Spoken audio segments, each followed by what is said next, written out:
जय हिंद दोस्तों, मैं हूं हीरा परिहार और आप देख रहे हैं देशभक्ति राज। चैनल को सब्सक्राइब करें, वीडियो को ज्यादा से ज्यादा शेयर करें, लाइक करें, कमेंट करें। दोस्तों 8th पे कमीशन को लेकर यहां पर सरकार ने मंजूरी दे दी है और उसके बाद ये भी डिक्लेयर कर दिया है कि यहां पर जल्द से ही एक कमेटी बैठा दी जाएगी जिसमें एक को अपॉइंटमेंट किया जाएगा और उसके बाद सरकार को इसका रिव्यू जो है 8th पे कमीशन का भेजा जाएगा। लेकिन मुद्दा यहाँ पर है कि 8th पे कमीशन अब की बार जो है इसको लेट मंजूरी देगी है, लेकिन हो सकता है फास्ट प्रोसेस से इस बार सरकार काम कर सकती है। लेकिन ये भी हो सकता है कि अगर फास्ट प्रोसेस से काम न हो पाया तो 1 जनवरी 2026 को 8th पे कमीशन लेट से जारी हो पाएगा। लेकिन उस वाली स्थिति में क्या गवर्नमेंट सरकारी कर्मचारियों को या पेंशन भोगियों को उन वाले हालातों में क्या एरियर साथ में देगी जिस प्रकार से यहाँ पर पिछले कोरोना काल का यहाँ पर डीए 18 महीने का सरकार नहीं दे पा रही है अभी तक।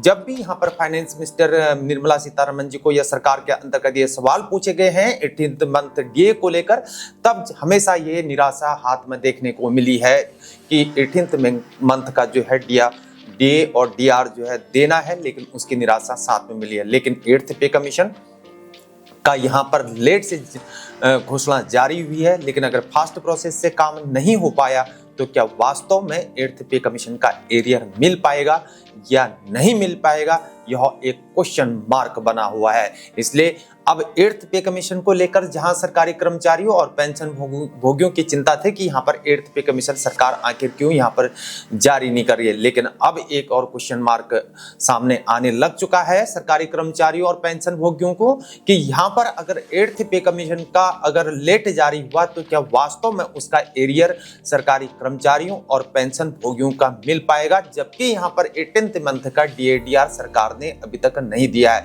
इसलिए यहाँ पर कर्मचारी को यहाँ पर विश्वास होने में काफी असमंजस की स्थिति बनी हुई है। क्या वास्तव में सरकार अगर लेट हुआ तो क्या एरियर दे पाएगी, जहां ये बताया जा रहा है कि 8th पे कमीशन को लेकर सरकार कोई नया प्रोसेस शुरू कर सकती है ओल्ड सिस्टम को हटा के। लेकिन ये भी सामने दिखाई दे रहा है कि यहाँ पर खबरों से बताया जा रहा तमाम electronic media, print media, social media इत्यादि में या डिजिटल मीडिया में, वहां पर यह भी बताया जा रहा है कि यहाँ पर 8th पे कमीशन को फिटमेंट फैक्टर के आधार पर निर्धारित कर दिया जाएगा। लेकिन कहीं न्यूज चैनल के अंतर्गत यह भी बताया जा रहा है कि 52,000 रुपये ग्रुप डी कर्मचारी की सैलरी हो जाएगी।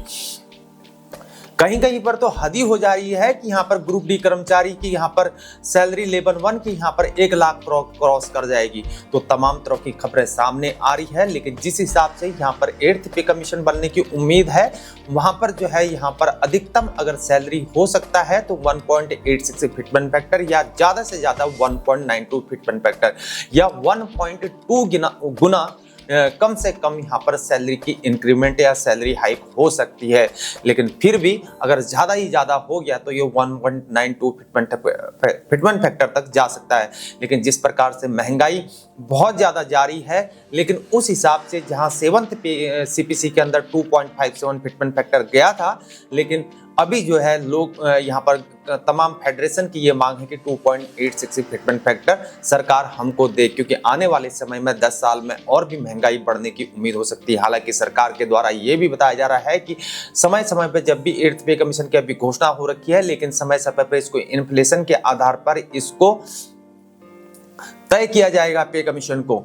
लेकिन कहीं कहीं पर यह भी बताया जा रहा है कि आने वाले 10 साल के बाद नया पे कमीशन शुरू होगा, लेकिन ये तो वक्त ही बताएगा कि आखिर होने वाला क्या है। लेकिन फिर भी 1 फरवरी 2025 से संसद में बजट सत्र शुरू होने वाला है। फाइनेंस मिनिस्टर निर्मला सीतारमण अपनी बजट को पेश करके, यानी कि मोदी सरकार का बजट पेश होगा 25 और 2026 के लिए। उसमें यह पता लग पाएगा कि आखिर सरकार की क्या मंशा है और उससे ये पता लग पाएगा कि यहाँ पर सरकार 8th पे कमीशन को लेकर आखिर सरकार किस प्रकार से अपना काम को कर रही है।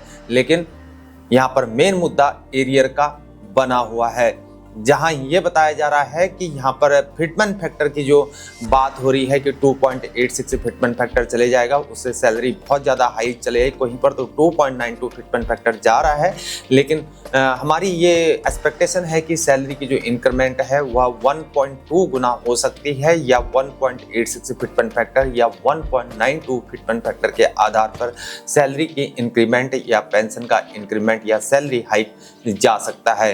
दोस्तों आपकी क्या राय है इस बारे में? सैलरी के अगर 8th पे कमीशन अगर लेट जारी हुआ तो उसका एरियर को लेकर आपका क्या क्वेश्चन है? कमेंट बॉक्स में जरूर अपनी राय दें कि आपके क्या विचार हैं इस बारे में। क्या सरकार वास्तव में अगर लेट प्रोसेस होता है 8th पे कमीशन, क्या वास्तव में सरकार क्या हमको लेट होने का क्या वो पहले वाले का एरियर हमको दे पाएगी, जबकि यहाँ पर 18th मंथ का ही DADR का यहाँ पर एरियर अभी तक नहीं दे पाई। आपके क्या विचार हैं जरूर कमेंट बॉक्स में अपनी राय दें। बने रहिए हमारे साथ। आज के लिए इतना ही। जय हिंद, जय भारत, वंदे मातरम, भारत माता की जय।